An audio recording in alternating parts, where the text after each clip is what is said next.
Hi, I'm Dan McCourt from the ScaleForge Group, and this is one of our continuing security podcasts in our security series. And with me today is Tom Geisler from Blue Chameleon Investigations and Consulting. Tom, welcome. I'm so happy to have you here and for us to talk about your business a little bit. Well, thank you, Dan. I'm glad to be here. Well, hey, let's jump right into it. Tell me about how Blue Chameleon came about. How long have you guys been in business? How long you've been investigating? We want to hear your story. Okay, so basically, I started out as a police officer in the 1986, and I worked through with the Charlotte-Mecklenburg Police Department for 30 years. And in 2014, I retired. And after about 6 months of retirement, I decided that I was bored. So I went ahead and started this company just by myself as one man show.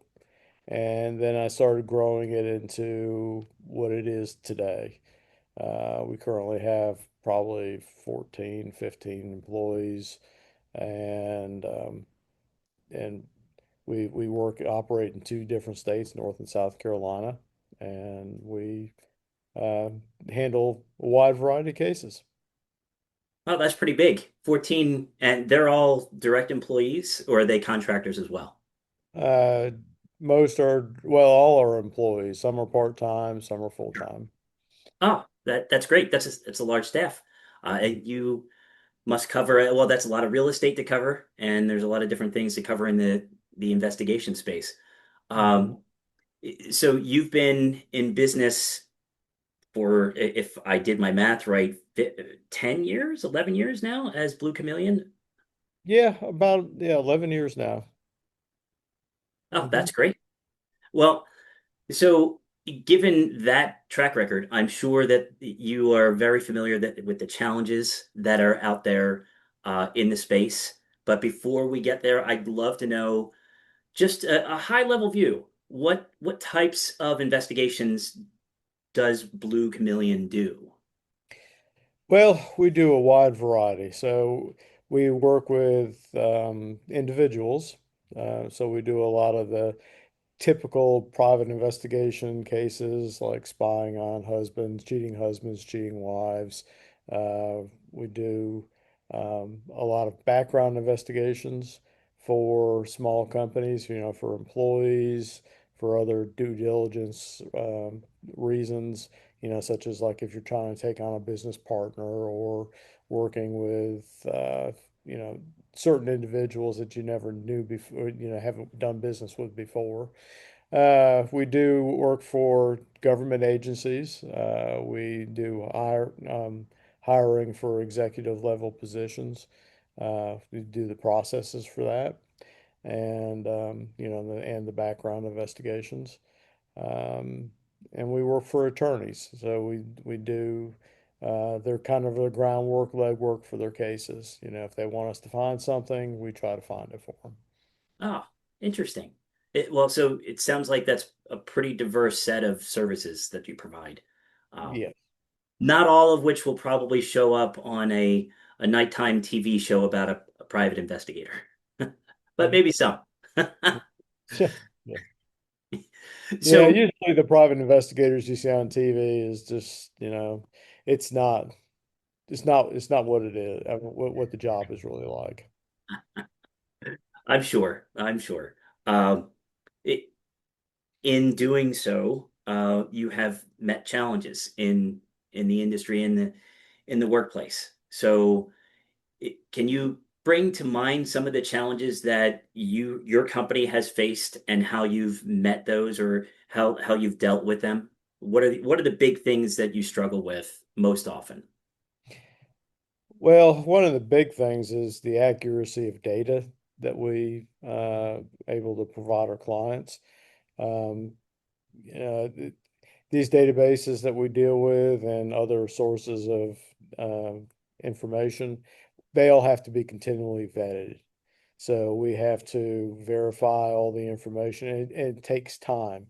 Um, One of the big challenges is making people understand what exactly goes into reports that we do, and what kind of manpower it is. Because just for example, like a simple background, people are, they have websites out there that will do it for $35. They'll cough out some website, I mean, some background from, for $35. Sure. Yeah. That information is usually not, well, it's not vetted at all. It's just from a database. So is it accurate? Is it not? And usually it's not accurate. Sure. So all of our information is totally vetted. Ah, so yeah, right now the challenge is you have a lot of folks that can offer some amount of information, and it may feel right to the potential customer, but in reality, it's much deeper than that. Yes, it is. It takes a lot more work to go through and verify what's out there. Yeah, I can't tell you how many times databases, like even with a simple example of father and son, junior, senior, you know, the criminal records and records are always mixed up between the two of them. So you have to really verify with dates of birth and kind of pull everything out, flesh it all out. How do you keep so you have 14 people, how do you keep everything together between the two? I'm assuming you have multiple locations, one in South Carolina, one in North Carolina. No, we work all out of North Carolina. Um, so they all work out of the office, or some have some home offices. Sure. So it's a continual battle. I mean, basically, this job is a 24/7 job, something similar to the police departments, Right. because we operate 24/7. Speaking of law enforcement, yeah, I assume that you would work closely with them in certain circumstances. Uh, Yes and no. We do. There are certain cases that we can assist with, and then there are certain that we're not allowed to work while it's actively being investigated by police, Ah, yeah, no, I because can understand. it's interfering with their investigation. It could interfere, so we don't do that. Well, in terms of, and I'm sure that you've come across some really interesting things in the 10 years that you've been doing this. Is there a particular instance that it comes to mind that you want to share about either an investigation or a person or a situation that you can share that would explain a little bit more about Blue Chameleon and how you work? Yeah, so one of the biggest things that I see or biggest trends is internet fraud or catfishing, or just people scamming others through the internet.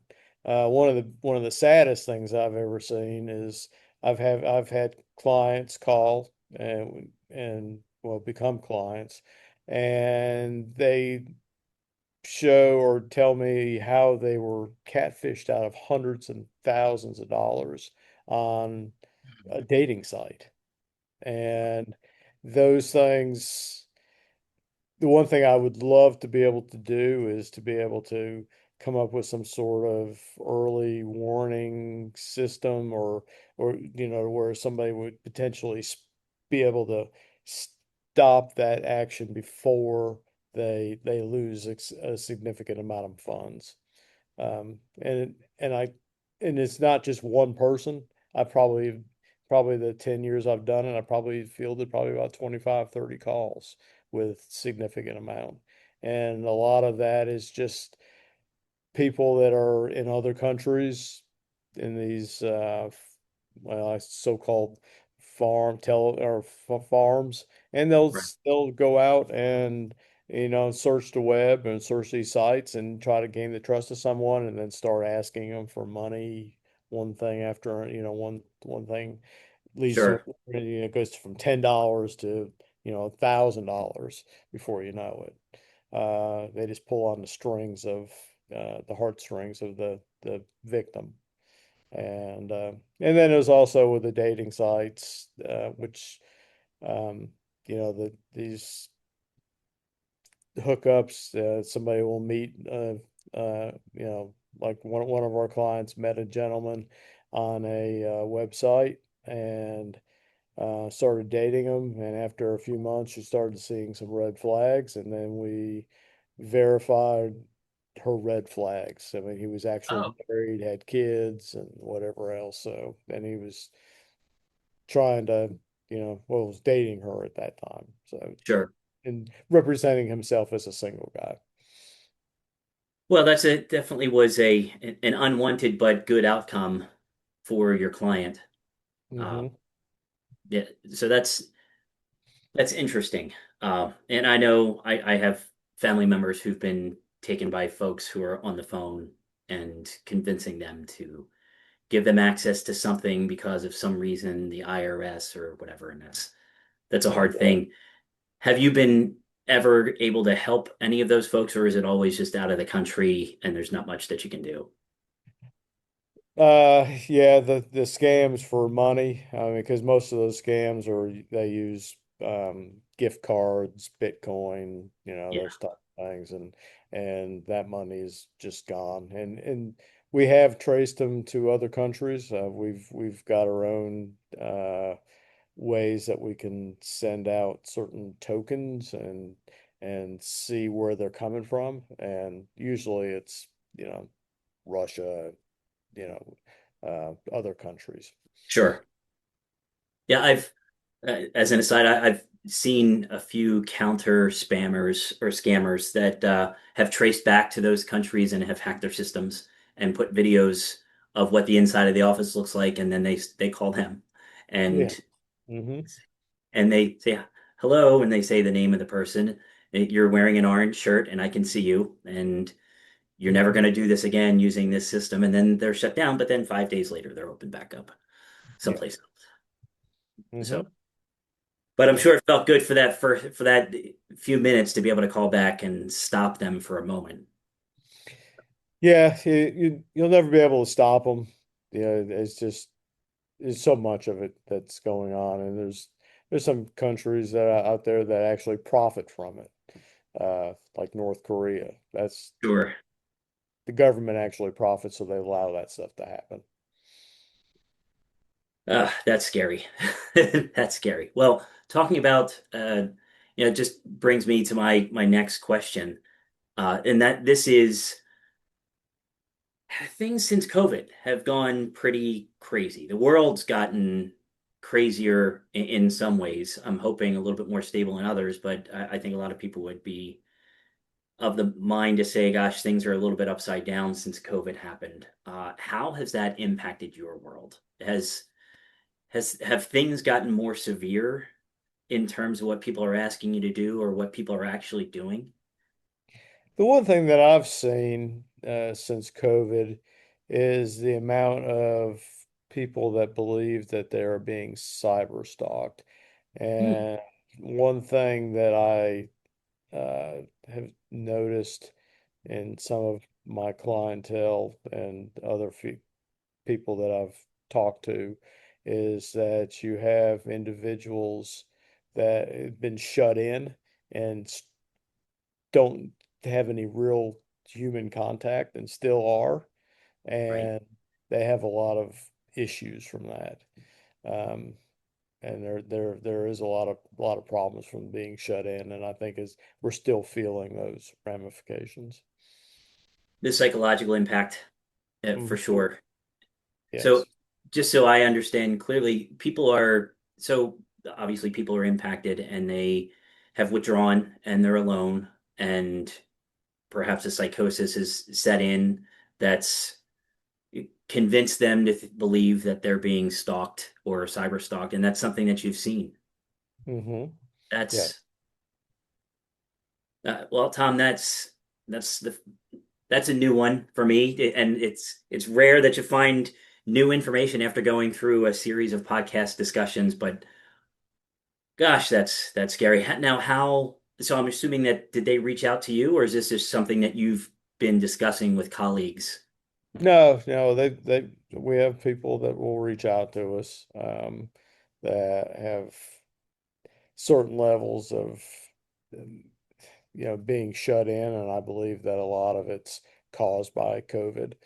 Sure. And I've like for example, I've had clients come in with cellular phones wrapped in 6 inches of aluminum foil, Oh, because they believe that phone is being tracked. So they wrap it all in aluminum so they can't get signals. And sure. yeah, it's one of those things that I think there's a lot of issues that have come from, being shut in.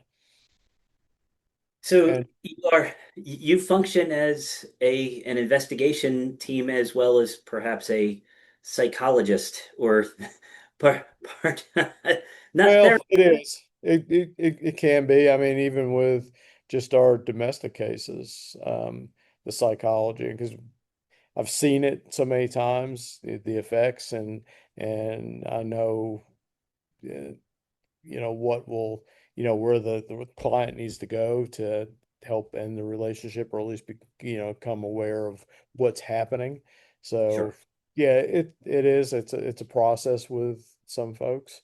Um, Actually, I've looked into possibly hiring or having a psychologist on call or on staff sure. for, um, Well, that would definitely be a differentiating service, not service, but facet to your services that I certainly haven't heard before. That's a worthwhile thing. There's a lot of hurting people out there for sure. yes, there is. Hmm. Uh, I know we talked about AI a little bit, or not a technology a little bit, but let's talk about AI with spoofing, with e- everything is moving so fast, especially within the last year. People can do so many new things with AI. First, are you seeing that enter into your work from a client side, and are you looking at any of that from your team side to see how you can use it to be more efficient? Well, I haven't seen it really from the client side. I have heard of some cases, but I haven't dealt with them personally, of using AI images and putting them on, social media, Sure. and causing the client or the other person grief.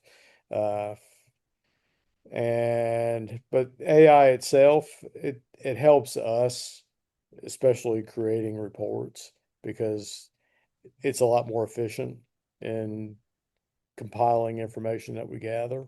But Right. it does make mistakes, so it has to be really vetted carefully. You just can't let it do its thing, because it'll come up with all kinds of weird stuff sometimes. The hallucinations are amusing at times, but they're not funny when it's part of your work and you have to do something with it. And the image has six fingers on a hand, or the letters are messed up, or it's just making up facts because it referenced an article that just was factually untrue. So Mhm, I get it. I do get it. Well, that's great that you're leveraging it. That I mean, that's not a lot of firms are taking that step, and I hope that other firms might hear that tip because I can only imagine that there's a large quantity of information that you have to process through when you're either trying to vet someone or look for someone, and mhm, having AI as part of that process, not making it the process, but as part of it, ideally could make things a little bit more efficient for you. mhm. Yes. There was a case on a different podcast where it came to mind the investigator had connected a person with someone that was estranged from them. And how she did that was by searching for a camper, an RV that was very detailed out in terms of the description. They may even have had a picture, and this was years ago. But if that was today, that's something that you could give to an AI at this point to search image databases, social media for a match to that picture. Um, it that probably would have saved. you know, 12 hours worth of work, if not more. Hmm. Yes.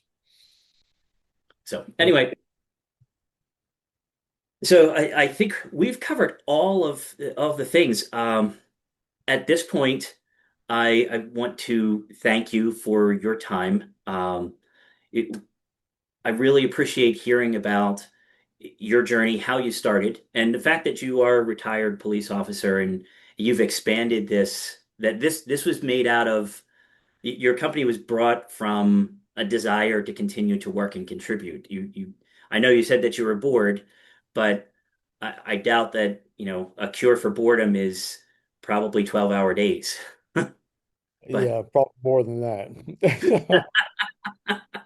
this is a passion that you have, and I appreciate that. So, and I hope that that came through. I know I felt it when we were talking because I know you've probably seen and heard some difficult times in people's lives. You see them when they're at their worst, Mhm. and hopefully you are also there to bring a little light to their world with either closure or perhaps off a time where no, in fact, their spouse was just acting weird. Or, you know, Yeah, we look to find the truth, basically, is what we offer our clients. And we also offer some of our services are a person comes to us with a problem and we try to solve it. So we may not do traditional private investigative services. We try to expound upon it and help our clients. oh, that's great. I love it. It- Maybe a TV show will come out of your world. Yeah, yeah, maybe. You can pick who gets to play you. Okay, yeah. All right. Well, hey, Tom, thank you so much for this. This has been great. I really appreciate it. And I hope you have a great day and afternoon. All right. Well, thank you, Dan. You have a great day. Take care. All right. Bye.